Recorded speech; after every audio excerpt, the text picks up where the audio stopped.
Hello everyone, जय हिंद। आज इस वीडियो में हम देखेंगे सुंग वंश के बारे में। ठीक है, काफी महत्वपूर्ण ये वीडियो है। आज इस वीडियो में जितने भी मैं कराऊंगा सुंग वंश उससे पूरे कंप्लीट हो जाएंगे। इस वीडियो में पूरे सुंग वंश कंप्लीट हो जाएंगे। इसके अतिरिक्त सुंग वंश को मत देखना, पूरे कंप्लीट हो जाएंगे। जो जो फैक्ट्स है मैंने पूरे को सबमिट कर दिए, इससे बाहर सुंग वंश को लेकर आप देखना भी मत। ठीक है, काफी सफिशिएंट है। ठीक है, चलिए वीडियो को स्टार्ट करते हैं, क्योंकि सीधी बात, नो बकवास। ठीक है, सुंग वंश देखो, इससे पहले कौन सा वंश था? मौर्य वंश। आप देखेंगे बिंदुसार, चंद्रगुप्त मौर्य, सम्राट अशोक, ये सब क्या है? मौर्य वंश। और मौर्य वंश का जो अंतिम शासक का नाम क्या था? विहद्रथ। तो विहद्रथ देखो, मौर्य वंश के अंतिम शासक आपसे डायरेक्टली पूछा जाता है, तो मौर्य वंश के अंतिम शासक का क्या नाम था? विहद्रथ। और इसका जो सेनापति था पुष्यमित्र शुंग। ठीक है, तो ये जो पुष्यमित्र शुंग था, जो विहद्रथ का सेनापति था, इसने अपने शासक किसको? विहद्रथ को मार दिया। किसने? पुष्यमित्र शुंग ने। ठीक है, और जो है मौर्य वंश का खात्मा करके शुंग वंश की स्थापना कर दी। ठीक है, मैं आपको हिस्ट्री में थोड़ा सा रिवाइज करा देता हूं। हर्यक वंश के संस्थापक का क्या नाम था? बिंबिसार। बिंबिसार की जो बेटा का क्या नाम था? अजातशत्रु। अजातशत्रु ने सत्ता के लालच में अपने पिता को मार दिया, बिंबिसार को। फिर देखेंगे अजातशत्रु का बेटा का क्या नाम था? उदयन। उदयन ने सत्ता के लालच में अपने पिता अजातशत्रु को मार दिया। ठीक है, हर्यक वंश के अंतिम शासक का क्या नाम था? नागदशक। और नागदशक के सेनापति शिशुनाग ने ही क्या कर दिया? नागदशक को मार दिया। ठीक है, और शिशुनाग वंश के अंतिम शासक का क्या नाम था? नंदीवर्धन। और नंदीवर्धन के ही सेनापति ने महापद्मनंद ने जो है नंदीवर्धन को मार दिया। ठीक है, और यहाँ पर ठीक ऐसे ही देखेंगे कि मौर्य वंश में क्या है? विहद्रथ की जो सेनापति है उसका नाम है पुष्यमित्र शुंग है। उसने ही अपने शासक को मारकर शुंग वंश की स्थापना कर दी। यानी कि आप देखो कि सत्ता के लालच में हिस्ट्री हमें सीख देता है, एक हमें समझ देता है, एक हमें समझदारी देता है। हिस्ट्री बोर नहीं होता, हिस्ट्री से हमेशा आपको सीखने को मिलेगा। यहाँ पर देखेंगे कि अपने ही लोग, अपने जितने भी हम करीबी, जिसके ऊपर हम आंख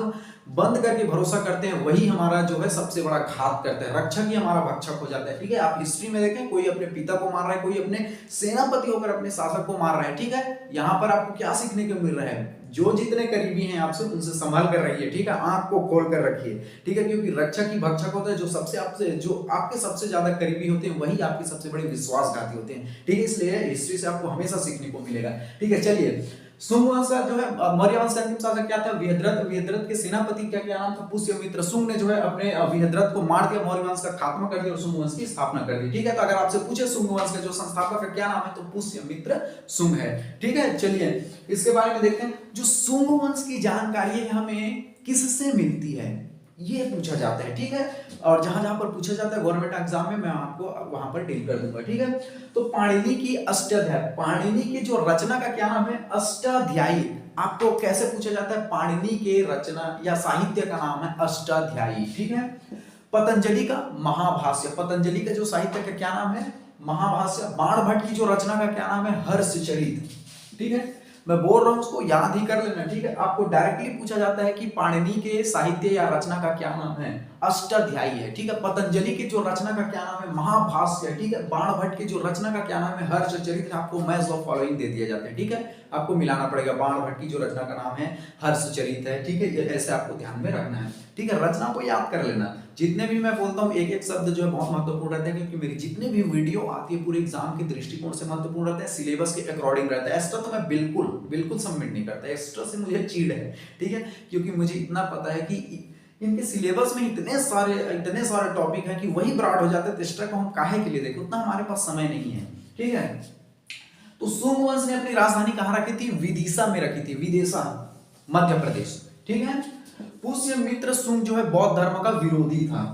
अगर आपसे पूछे कि वह कौन सा शासक है जो बौद्ध धर्म का, या वह कौन सा वंश है जो बौद्ध धर्म का विरोधी था, तो आपको ध्यान में रखना है, तो पुष्यमित्र जो शुंग है, ऐसा शासक था जो बौद्ध धर्म का विरोधी था। इससे पहले हम देखे थे कि शुंग वंश से पहले कौन सा वंश था? मौर्य वंश। और मौर्य वंश में आप देखेंगे सम्राट अशोक जो है बौद्ध धर्म का अनुयायी था, बौद्ध धर्म का जोर शोर से प्रचार करता था। इससे पहले शासक आपने देखा, मौर्य वंश जो है बौद्ध धर्म के बहुत अनुयायी थे, बौद्ध धर्म को ग्रहण करते थे, बौद्ध धर्म को मानते थे। ठीक है, तो ये शुंग वंश जो था बौद्ध धर्म का बिल्कुल विरोधी था, बौद्ध धर्म से तंग आ गया था। ठीक है, तो आपको ध्यान में रखना कि बौद्ध धर्म जो है, पुष्यमित्र जो शुंग है, बौद्ध धर्म का जबरदस्त विरोधी आदमी था। ठीक है, पुष्यमित्र शुंग ने 2 बार यवनों को पराजित किया। डायरेक्टली क्वेश्चन पूछे जाते हैं, तो पुष्यमित्र शुंग ने किसको पराजित किया था? यवनों को पराजित किया था। ठीक है, आपको डायरेक्टली ऐसा भी क्वेश्चन पूछा जाता है कि जो पहला यवन नेता का क्या नाम था? पहला यवन नेता का क्या नाम था? डेमेट्रियस। याद रख लो, डेमेट्रियस था।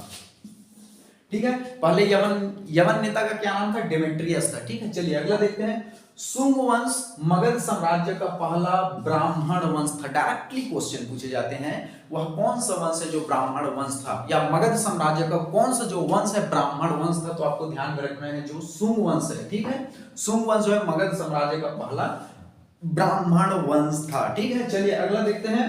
यह पहला शासक था जिसने अश्वमेध यज्ञ कराया। That is most important. आपसे डायरेक्टली जितने भी मैं हमेशा बोलता हूं कि आप मेरी जितनी भी वीडियो आती है पूरे इंपॉर्टेंट रहते हैं, एक को भी नजरअंदाज मत करना। जो जो बातें बोल रहा हूं उनको आप ईमानदारी से याद कर लीजिएगा। ठीक है, तो पुष्यमित्र जो है पहला शासक था जिन्होंने अश्वमेध यज्ञ किया। अश्वमेध यज्ञ क्या होता है आपको थोड़ा सा बता देता हूं मैं। अश्वमेध यज्ञ में क्या होता है, घोड़ा को छोड़ा जाता है और घोड़ा के पीछे पीछे जो है बहुत से फौज जाते हैं। घोड़ा जहां जिस क्षेत्र में भी जाकर रुकता है वो क्षेत्र जो है जो अश्वमेध कराया रहता है, जो घोड़ा छोड़ा रहता है उसका हो जाता है। ठीक है, तो मान के फॉर एग्जांपल अगर समझ नहीं आता हम समझा रहे हैं, जैसे मान के चलो हम राजा हैं, हमने अश्वमेध यज्ञ कराया, हमने घोड़ा छोड़ दिया। ठीक है, अब हमने अब जो है घोड़ा के पीछे पीछे अपने फौज को भेज देते हैं, जाओ देखो कि जहां कहां तक जो है घोड़ा जा रहा है। ठीक है, तो हमारे फौज चले गए, जहां पर जिस क्षेत्र में घोड़ा रुका वो क्षेत्र हमारा हो जाएगा। ठीक है, वहां के राजा को हमारी दास्तां स्वीकार करनी होगी। तो ये जो होता है अश्वमेध यज्ञ, यही कहलाते हैं। ठीक है, चलिए अगला देखते हैं। इसके पुत्र का क्या नाम था? अग्निमित्र शुंग। ठीक है, इसके पुत्र का क्या नाम था? अग्निमित्र शुंग, याद रख लो। ठीक है, इसके पुत्र का क्या नाम था? अग्निमित्र शुंग था। ठीक है, अग्निमित्र शुंग जब युद्ध लड़ने के लिए बाहर गए तो जब वो युद्ध कंप्लीट हुआ तो वो 3-4 महीने तक क्या है, घर आए ही नहीं। ठीक है, कौन? अग्निमित्र जो शुंग है, युद्ध लड़ने के लिए बाहर गए तो 3-4, जब युद्ध समाप्त भी हो गया तो 3-4 महीने तक जो है अग्निमित्र जो है घर आए नहीं। तो इसके जो पिता थे कौन? पुष्यमित्र शुंग जो है और घबरा गए कि अरे हमारा बेटा जो युद्ध करने के लिए गया था वो कहाँ गया आखिर।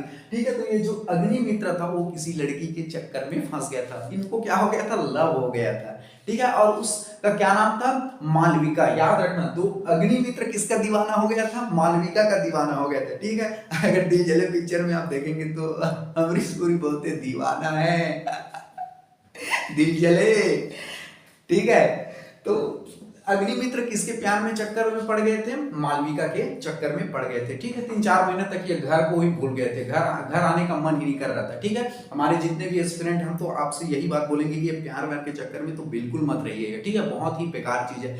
जिनके पीछे आप 4 साल 5 साल पल्सर घुमाते फिरते रहते हैं, इतने पैसे और टाइम वेस्ट करते रहते हैं, उनकी एक दिन शादी होकर निकल जाएगी, आपको पूछेगा भी नहीं जिंदगी में कि कैसे हो, आपका हाल चाल कैसा है। ठीक है, इसलिए ध्यान रखना मेरी बात को, आज गांठ बांध लेना कि इन सब चीजों के चक्कर के पीछे तो बिल्कुल मत पड़ना, टाइम वेस्ट बिल्कुल मत करना। ठीक है, बहुत ही बेकार चीजें हैं। जितना आप 4-5 साल उस लड़की के पीछे दे तो 1 साल भी अपने करियर के पीछे, जिस भी फील्ड में आपकी प्रोफेशन है, चाहे आप क्रिकेटर हो, चाहे आप सिंगर हो, चाहे आप फिल्म मेकर हो, चाहे स्क्रिप्ट राइटर हो, चाहे आप डिजाइनर हो, 1 साल भी ईमानदारी से अगर अपने फील्ड में दोगे तो उस फील्ड में आप सफलता हो जाएगा। ठीक है, क्योंकि जब आप सफल हो जाओगे ना तो उसी लड़की का बाप जो है आपके साथ उसकी शादी करा देंगे, वरना बेरोजगार में तो आपको लात मार कर भगा देंगे।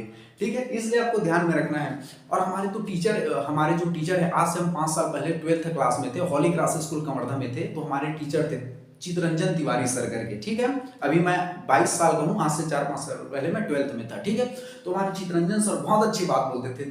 वो एक बात बोलते थे, मैं हमेशा उस बात को लेकर आज भी अमल करता हूँ। वो बोलते थे चितरंजन तिवारी सर, वो बोलते थे हमेशा कि बेटा देखो, ठोकर लगने का कभी इंतजार मत करना। समझदार व्यक्ति वही है जो ठोकर लगने से पहले समझ जाए। ठीक है, ठोकर लगने का जिंदगी में जो है आप इंतजार मत कीजिएगा, क्योंकि देखो ये फील्ड बहुत ही बेकार है, किसी के लव के पीछे भागना। देखो आजकल इतनी इस बात को लेकर इतना सटीक हो गया कि इतना भयानक हो गया कि अगर कहीं इसमें आपको देखो, इसमें तुम आपको जान जाने का सबसे पहले तो खतरा है। घर वाले जानेंगे तो आजकल सीधा कटवा देते हैं।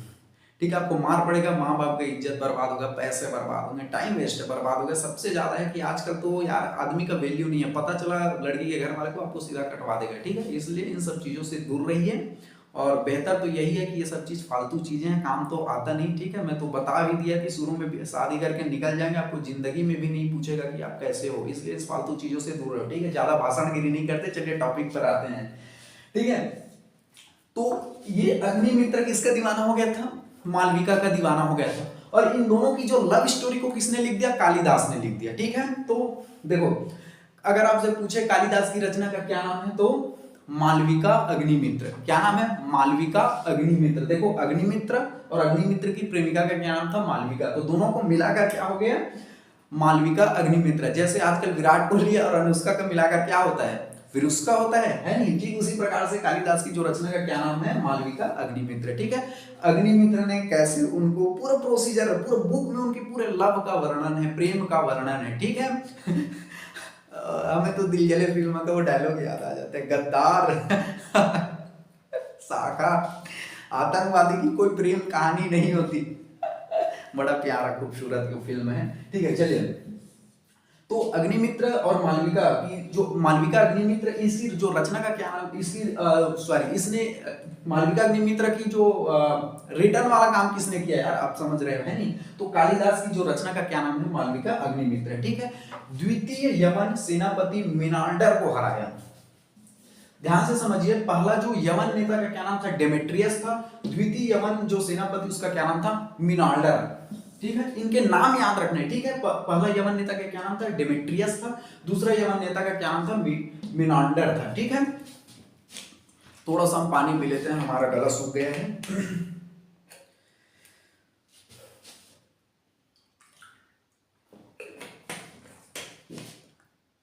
हिस्ट्री को आप जो है हमेशा एंजॉय से पढ़िए, हिस्ट्री से आपको हमेशा सीख मिलेगा। ठीक है, हिस्ट्री को बोर आप लेते हो तो आप सबसे बड़े बेवकूफ आदमी। हिस्ट्री को मजे से लीजिए। हिस्ट्री अपने आप में एक कहानी है, क्योंकि ये बीता हुआ है, हर के ऊपर एक बीता हुआ है। ठीक है, आजकल देखो फिल्म मेकर बॉलीवुड की जो है मैक्सिमम हिस्ट्री को ही उठाकर क्या बनाते हैं? फिल्म बनाते हैं और वही ब्लॉकबस्टर हो जाता है। ठीक है, अपने आप में स्टोरी ढूंढने की जरूरत ही नहीं है। ठीक है, आपके भी अगर खुद की लव स्टोरी है तो ये कालिदास की तरह आप भी अपनी लव स्टोरी लिखिए। ठीक है, आपने कैसे प्रपोज किया, कैसे पल्सर घुमाए, उनके पीछे कितने खर्चे किए, ठीक है, क्या क्या आपको पापड़ बेलने पड़े, ये स्टोरी लिखिए और कोई जो है प्रोड्यूसर को, फिल्म प्रोड्यूसर को बेच दीजिए रजिस्टर करा करके। ठीक है, इसके भी पैसे मिल सकते हैं आपको। ठीक है, तो देखो ऑलरेडी कालिदास ने किसकी रचना? मालविका अग्निमित्र के ऊपर पूरा प्रेम का किताब लिख दिया। ठीक है, आप भी लिखिए। क्या पता आपके जितने भी पैसे प्रेम के पीछे लगे किसी लड़की के पीछे, अगर आप रिटर्न काम कर देंगे तो पैसे सारे वसूल हो जाएंगे। ठीक है, चलिए। द्वितीय यमन सेनापति का क्या नाम था? मिनांडर था। ठीक है, अगला देखेंगे। अगला ये सुंग वंश पूरे कंप्लीट हो जाएंगे, कोई बड़ा टॉपिक नहीं है ये। सुंग वंश का जो 9वां शासक है उसका क्या नाम है? भागभद्र था। क्या नाम है? सुंग वंश का 9वें शासक का क्या नाम है? भागभद्र था। और ध्यान से समझिए,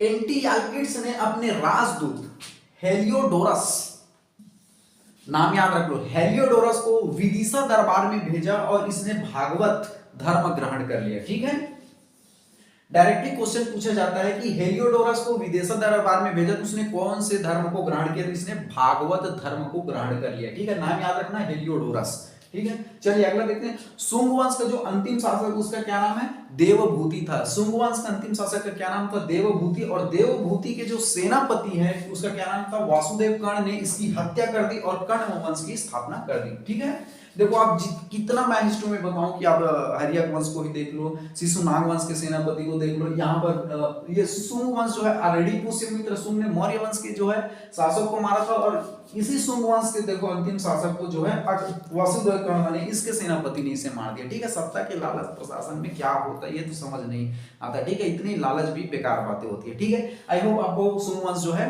पूरे अच्छे से समझ आया गया होगा, ऐसा मैं आशा करता हूँ। चलिए, थैंक यू वेरी मच, जय हिंद।